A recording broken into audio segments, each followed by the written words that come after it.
জমি ও টাকা নিয়ে বিরোধে বাবার সামনে ভাইয়ের দুই চোখ তুলে নিলেন আপন দুই ভাই। কোনো মানুষের কাজ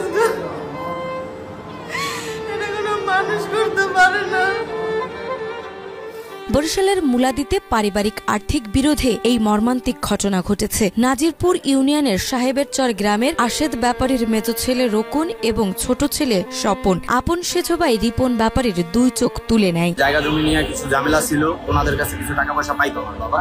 তো এইগুলোর ঝামেলা মিট করার জন্যই আমার বাবাকে ফোন দিয়ে নিছে।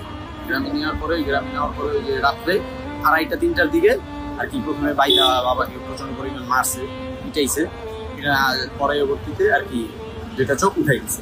স্থানীয়রা আহত রিপনকে প্রথমে গৌর নদীর আশুকাঠি হাসপাতালে নিয়ে যায়। পরে অবস্থার অবনতি হলে বরিশাল শেরেবাংলা মেডিকেল কলেজ হাসপাতালে ভর্তি করা হয়। তবে পরিস্থিতি আরো খারাপ হওয়ায় তাকে ঢাকায় জাতীয় চক্ষু ইনস্টিটিউটে পাঠানো হয়। বর্তমানে তিনি সেখানেই চিকিৎসাধীন রয়েছেন। যেরকম আমি নিজে দেখছি আমার স্বামীর চোখ সবাই নিজের আপনজন মানুষ যেভাবে উঠেছে, এই কোনো মানুষের কাজ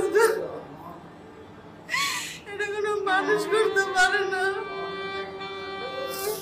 আমি এটা কি দেখলাম, আল্লাহ আমার কি হইল, আমি এটা কিভাবে সহ্য করবো যে একটা বাপ ভাই তা অন্য মানুষ হলো সহ্য করা যাইতো, যে অন্য মানুষ তারা এটা করছে, এটা নিজের মানুষ, নিজের ভাই চোখ খুঁজতেছে, নিজের ভাইয়ের বউ ঠাইসা ধরছে, যেই জাগস জীবন ভর কামাই করে খাওয়াইছে, হেরা নিজের এরকম মাইরা ফেলাইতো। আমার কোনো দুঃখ নাই, যদি কোনো অন্যায় করে থাকতো তার মাইরা ফেলাইতো। তার এই শাস্তিগুলো কোনো মানুষের দ্বারা যেই শাস্তি হেরে দেওয়া হয়েছে। ওখানে ছিল হইলো গিয়া আমার বাবার আপন ভাই মেজো ভাই রোকন ব্যাপারী, আমার বাবার ছোট ভাই স্বপন ব্যাপারী, এবং কি রোকন ব্যাপারীর ওয়াইফ ছিল, রোকন ব্যাপারীর মেয়ে ছিল।